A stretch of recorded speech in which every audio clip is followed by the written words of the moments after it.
President Biden is taking part in events to honor our fallen military. Earlier, he delivered his Memorial Day address at Arlington National Cemetery in Virginia. Let's listen. On this day, we came together again to reflect, to remember, but above all, to recommit to the future they fought for, a future grounded in freedom, democracy, opportunity, and equality, not just for some, but for all. America is the only country in the world founded on an idea that all people are created equal and deserve to be treated equally throughout their lives. We've never fully lived up to that, but we've never, ever, ever walked away from it. Every generation, our fallen heroes have brought us closer. Before speaking, he participated in the annual wreath laying at the Tomb of the Unknown Soldier. The memorial is the final resting place for one of America's unidentified World War I service members and is known as a site for reflection on military service. CBS News correspondent Skyler Henry joins us now from the White House. So, Skyler, what can you tell us about how the president is marking this Memorial Day? Hey, Lindsay, good to be with you. Yeah, just to pick up on what the president said there, he also went on to say that freedom is not guaranteed and that every generation has to fight for it. It's sort of been the theme of the weekend, if you will, as the president has made several stops, also giving a commencement this past weekend at West Point. But to talk about what's happening today, as you pointed out, the president addressing those there at Arlington National Cemetery. Earlier, he, along with the vice president and the defense secretary and other top officials, laid a wreath at the tomb of the unknown soldier, and before that he shared a bite with several veterans, other military officials, top administration officials as well as members of Gold Star families, as he looked to try to honor those who have given their ultimate sacrifice, if you will, today. And remember, this is a subject, an area that is very near and dear to the president. Remember, his son Beau served in the U.S. Army. He passed nearly 9 years ago. In fact, the president will likely honor him later on this week, but this is something that he has certainly carried with him, certainly on the campaign trail and during moments such as this. And the president did talk about the personal impact, and he touted some of his administration's efforts to support veterans. But how much support does the president have from veterans?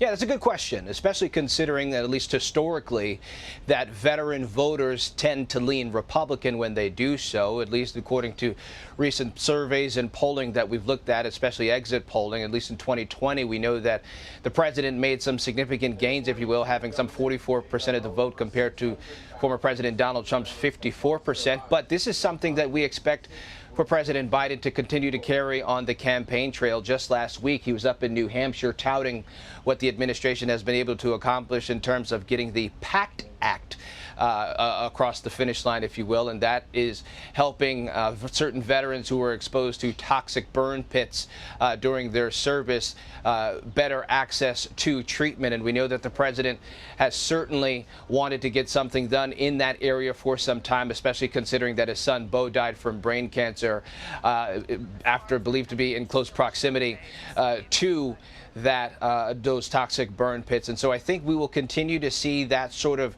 rhetoric, that sort of messaging moving forward. And remember this, Lindsay, this is also a president who has tried to juxtapose himself from his competition, in this case the former president, saying that the former president doesn't respect the military. I talked about that commencement address over the weekend at West Point. Well, the president not so subtly took a bit of a jab at the former president, talking about what the graduating class of 2020 had to say about protecting democracy and being apolitical after they were disappointed after the former president and his decision-making following what we saw here, actually, in Washington, D.C., when he went across the park here to pose with that Bible and using military force to remove some peaceful protesters from this area. And so I think that that is some of the rhetoric that we will continue to hear from President Biden, just trying to juxtapose why he respects the military and why he believes the former president does not. So Trump spoke at the Libertarian National Convention over the weekend. What was he hoping to gain from that address? Kind of feels like he's talking to maybe some people that he wouldn't have in a typical, not that he's ever really campaigned typically, but you know what I mean. Yeah. You know, untraveled paths, roads less traveled, we'll call it that. The former president certainly making some history, given that he is the first first current or former president to speak at a third-party convention. But here's how he was received. The Libertarian Party should nominate Trump for President of the United States. Whoa, that's nice.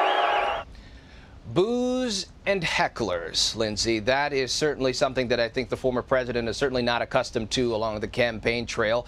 Some of his supporters call it a good strategy, though, trying to make the case to be in front of audiences that he wouldn't otherwise be in front of. Remember, he was also in the Bronx a couple of days ago trying to make his case to Black and Latino voters as well. In fact, one of the top VP, considerations in terms of picks, the South Carolina Senator Tim Scott was on the airwaves over the weekend calling this a good strategy, saying that Republicans, if they're going to win in November, they have to go, quote unquote, where they are not invited. So we'll see how impactful that is in terms of the former president's strategy. Remember, this could very well be a pivotal week for him as jury deliberations in that so-called hush money trial up in New York are set to begin tomorrow. We'll see ultimately what that looks like. If he were to be convicted guilty, obviously that would be historic in and of itself. And obviously this could very well be another round of politicization that could be carried as well. We'll see what happens.